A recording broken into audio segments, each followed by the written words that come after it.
BJP हाफांनि जराव हास्तेनि लुकुरक बेलाइखे दुखु बिरमान मानखा आबोनि याकनि योगना थांगा हंके अ हाफांनो मा सकमरनाय केंद्र ताई हास्तेओ बीजेपी हाफां जुमलागिरि खलाय तंखा आबोनो बसकांनि चंबारिओ त्रिपुरा हास्तेनि लुकुरक सय फोरोंमुंरुनाय हास्तेनि लुकुरक सय खलायनाखा बसकांनि फेब्रुवारि तालनि जिदक सालमारिओ बुद्रुमानि बिसिंतै बरक फुखेंनाय तै हास्तेओ बामग्रेस हाफां खानाय अबहायनो ककमा थुननाय रकनि बसकांओ दादाक सिदाक अंगै सांग्रं सालो आगरतलानि प्रदेश कांग्रेस भवनो ककमा थुननाय रकनि बसकांओ शाखा सर्वभारतीय जातीय कांग्रेसनि चेयरमैन पवन खेर बतेबो शाखा दिल्लीओ आसुगै बीजेपीनि तैफांरक त्रिपुरा हास्तेनि हुकुमरकनो देरारै तंखा नर्थ ईस्टनि बिसिङाव खबजाक त्रिपुरा हास्तेओबो रांथं आजिथानि केबेल खलायै कोयला आसुक थायो खायरेखा कग्रुमानि मुंसा ककनारंगिया मोदी हापां हायखेबा हास्ते हापां आबुनि बिसिंसे ताइसा फातानि फायै लुकुरकनि बसकांगो कग्रुवै तंख हनै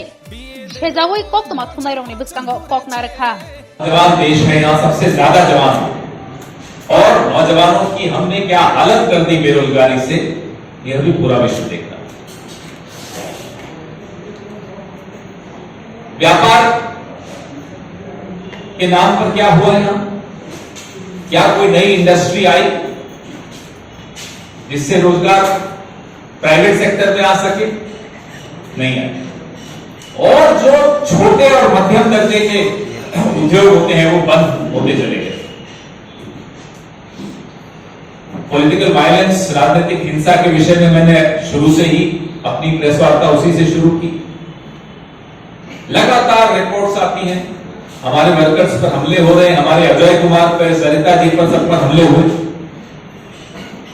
और जब हम चुनाव आयोग के सामने बैठे दिल्ली में, उन्होंने भी अफसोस जाहिर किया कि हां ये गलत हो रहा है। त्रिपुरा ऐसा है नहीं, त्रिपुरा के लोग ऐसे नहीं है, त्रिपुरा की ऐसी संस्कृति नहीं है। ये संस्कृति थोपी जा रही है भारतीय जनता पार्टी द्वारा त्रिपुरा को। 7th पे कमीशन का क्या हुआ? हम ये जानना चाहते। यह भी एक वादा किया था। Where is the 7th पे commission? Where are the 50,000 vacancies?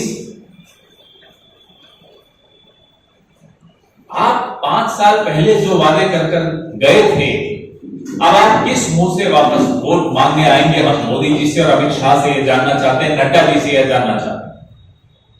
Agartala की सड़कों पर जहां देखो बड़े बड़े पोस्टर लगे हुए हैं, मोदी जी मुस्कुरा रहे हैं, नड्डा जी हंस रहे हैं। महंगाई की क्या हालत है? आपके चेहरे पे मुस्कान आ कैसे रही? पेट्रोल की कीमत, गैस सिलेंडर की कीमत, खाने के तेल की कीमत, और फिर भी आप मुस्कुरा रहे हैं। त्रिपुरा के साथ धोखा हुआ, त्रिपुरा के नौजवान के साथ धोखा हुआ है, त्रिपुरा की महिलाओं के साथ धोखा हुआ है, और इस धोखे का बदला त्रिपुरा लेगा। डराया जा रहा है, त्रिपुरा के वोटर को डराया जा रहा है। त्रिपुरा का वोटर डरेगा नहीं, घबराएगा नहीं। वो बदलाव के लिए वोट देना चाहता है, वो बदलाव के लिए वोट देगा। और जब नतीजे आएंगे, ये जो पोस्टर पे मोदी जी और नड्डा जी और अमित शाह मुस्कुराते हुए दिख रहे हैं ना, ये मुस्कान दूर हो जाएगी। अगले 5 साल हमारा वादा है कि त्रिपुरा के लोगों के चेहरे पर मुस्कान हम वापस लाएंगे। जो महंगाई का वजन लोगों के कंधे पर लाद दिया गया, वो वजन हम कम करेंगे। नौकरियों की बात गंभीरता से हम करेंगे और वही वादा करेंगे जो हम पूरा कर सकते हैं। अब भारतीय जनता पार्टी का कोई भी नेता दिल्ली से यहां आए तो आपसे ये उम्मीद करूंगा कि ये सवाल जरूर पूछिएगा। 7th पे कमीशन के सवाल पूछिएगा, 50,000 वैकेंसीज के सवाल पूछिएगा, पेट्रोल, गैस सिलेंडर, खाने का तेल, ये सवाल पूछिएगा। दाएं बाएं देखना शुरू कर देंगे, उनके पास जवाब नहीं होगा। और क्यों त्रिपुरा में सांप्रदायिकता फैलाई जा रही है? क्यों एक को दूसरे से लड़ाया जा रहा है? क्योंकि उनके पास जवाब नहीं है आपके सवालों के। इसलिए आपका ध्यान बांटा जा रहा है, इसलिए आपको आपस में बांटा जा रहा है। त्रिपुरा का एक इतिहास रहा है आपस में प्यार से रहने का। कई कई सालों के बाद फिर से इस तरह का सांप्रदायिकता देखने को मिल रही है। लगातार गलत खबरें यहां से वहां आ रही हैं देश भर में। ये बदलना, और ये बदलाव तभी संभव है जब आप वोट देते वक्त इन सब सवालों को दिमाग में रखोगे और बिना डर के कांग्रेस वाम गठबंधन को वोट दो। आप सबके माध्यम से मैं त्रिपुरा की जनता से आह्वान करना चाहता हूं, बेधड़क होकर वोट दीजिएगा। किसी की इतनी हिम्मत नहीं है कि आपका हाथ रोक सके या आपका वोट देने से आपको रोक सके। आपके सवालों का 2019 के लोकसभा चुनाव बोलिए या फिर उपचुनाव, जो आपने अभी भी बोला, रैगिंग एक शब्द था जो हमने देखा है, मीडिया के कैमरे में भी कवरेज वो हमने किया है। आपके नेतृत्व और जो सेंट्रल में जो नेशनल लेवल के नेतृत्व है वो इस बारे में क्या सोचेंगे? साथ ही साथ हमने देखा है कि सुदीप राय बर्मन जो आपके यहाँ की लीडर है, उन पे 7 से ज़्यादा बार अटैक हुआ है। हमारे आपके जो इंचार्ज है यहाँ पे अजय कुमार, उनके ऊपर अटैक हुआ है, जरिता जी के ऊपर अटैक हुआ है। इन सारी चीज़ों को आप नेशनल लेवल पे कैसे देखेंगे? हम लगातार राष्ट्रीय स्तर पे इन तमाम अटैक्स को, और रिगिंग जो आपने कहा बहुत गंदा शब्द है, लेकिन अफसोस है कि त्रिपुरा में ये शब्द बहुत ज्यादा प्रचलित हो रहा है। लगातार हम राष्ट्रीय स्तर पर इसको मीडिया में भी, चुनाव आयोग के समक्ष भी लगातार उठाते आए। और मोदी सरकार को, भारतीय जनता पार्टी सरकार को अगर किसी एक चीज से डर लगता है तो वो क्या है? वो है नेगेटिव पब्लिसिटी। क्योंकि पूरा खर्चा वो अपने छवि को निखारने के लिए करते हैं, करोड़ों अरबों रुपए का खर्चा उस पर करते हैं। तो जब भी हम इस तरह की बातों को राष्ट्रीय स्तर पर उठाते हैं, वो लोग घबरा जाते हैं। और हम ये वादा करते हैं कि त्रिपुरा भले दिल्ली से दूर है, हमारे दिल से दूर नहीं है।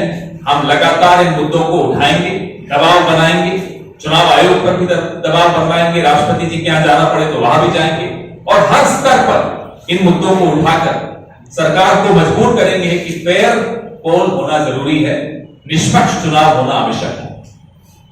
वो शब्द दूर कर रहे हैं, इसको लेकर आप क्या सर? इसके साथ मैं जोड़ देता हूँ, त्रिपुरा में वाम और कांग्रेस गठबंधन अभी हुआ है, उससे पहले वाम और कांग्रेस एक दूसरे से मुद्दा उठाते एक दूसरे के खिलाफ। तो इस गठबंधन को लोग कैसे ले सकते हैं, आपको क्या लगता है? नेशनल लेवल में आप पहली बार गठबंधन हो रहा हो दो पार्टियों का, तो ऐसा तो नहीं है। गठबंधन तो लगातार होते हैं।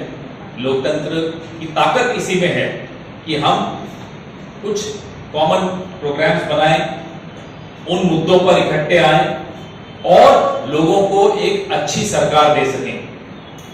इसी में लोकतंत्र की ताकत है। भारतीय जनता पार्टी हार से डरी हुई है, उन्हें अपनी हार दिख रही है, इसलिए अब उन्हें हमारे गठबंधन में भी दिक्कत हो रही है। जब वो गठबंधन करते हैं, कश्मीर में महबूबा मुफ्ती के साथ गठबंधन करते हैं, कोई बात नहीं। अलग अलग राज्यों में, पंजाब में अकाली दल के साथ किया था, शिवसेना के साथ जब पहले उनका गठबंधन था तो शिवसेना बहुत अच्छी थी, फिर जब शिवसेना का कांग्रेस से गठबंधन हो गया तो शिवसेना खराब हो गई। तो इस तरह का ढोंग नहीं चलता। लोकतंत्र है, इसमें पार्टियां साथ भी आएंगी। साथ आने के पीछे मंशा क्या है, नियत क्या है, प्रोग्राम क्या है, सरकार चलाने की विजन क्या है, नौजवानों के रोजगार के लिए क्या फॉर्मूला है, यह सब चीजें मायने रखती हैं। बाकी सब बातें बिल्कुल कोई मायने नहीं। गठबंधन में तो ये सब कुछ क्लियर नहीं हुआ। बिल्कुल लगातार क्लैरिटी आती जा रही है, आपके दिमाग में भी आएगी, हमारे दिमाग में तो है। के बाद होगा, पर नहीं, ऐसा नहीं होता। लोगों को आज सबसे पहली प्राथमिकता त्रिपुरा के लोगों की है कि किस तरह से भारतीय जनता पार्टी को त्रिपुरा से बाहर किया जाए। उन्हें सब पर भरोसा है, भारतीय जनता पार्टी पर भरोसा नहीं। उन्हें भरोसा है हमारी नीयत पर, उन्हें भरोसा है कि ये वाम और कांग्रेस मिलकर जो भी देंगे भारतीय जनता पार्टी से लाख गुना बेहतर होगा। यह भरोसा सबसे पहली चरण होता है, पहला कदम होता है। उसके बाद सब कुछ स्पष्ट होता चला जाएगा। तो किसी के भी मन में कोई शंका या संशय नहीं रहना चाहिए।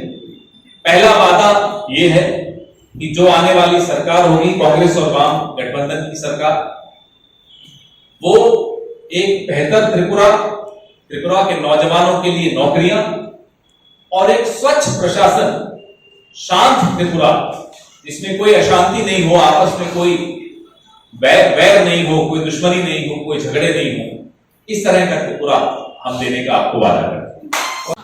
He's asking when should we do the seated adjustment within that?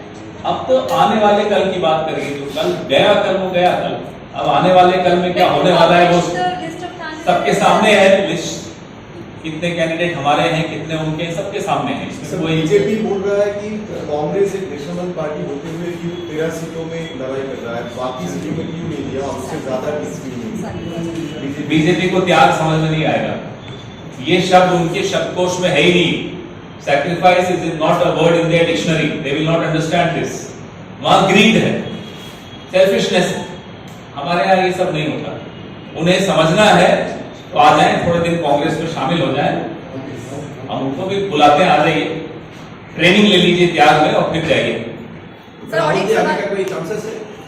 सही वक्त पे आपको बताएंगे कौन कौन नेता आ रहा है, जरूर आपसे साझा करेंगे मेरे को। अपना प्रचार प्रसार में लगी रहती है, लेकिन बीजेपी को हमने देखा कि बीजेपी के जो स्टार प्रचारक त्रिपुरा में आए हैं वो एक ही शब्द बोल रहे थे कि उन्हें कांग्रेस मुक्त भारत चाहिए। इस बारे में क्या बोलेंगे? ये जब 2014 में मोदी जी ने सबसे पहले कांग्रेस मुक्त भारत कहा, तो पिछले 8.5 साल में हमने देखा कि इस देश से क्या क्या हटाने की कोशिश की। मीडिया मुक्त भारत करने की कोशिश की, जुडिशरी मुक्त भारत करने की कोशिश की, संसद में डिबेट्स नहीं होती हैं, संसद मुक्त भारत करने की कोशिश की, लोकतंत्र मुक्त भारत करने की ये कोशिश कर रहे हैं। कांग्रेस इस देश के दिल की धड़कन है। आप शरीर से दिल निकाल दोगे तो शरीर तो खत्म हो जाएगा। क्या भारतीय जनता पार्टी इस देश को खत्म करना चाहती है? इस षड्यंत्र में वो सफल नहीं हो सकती।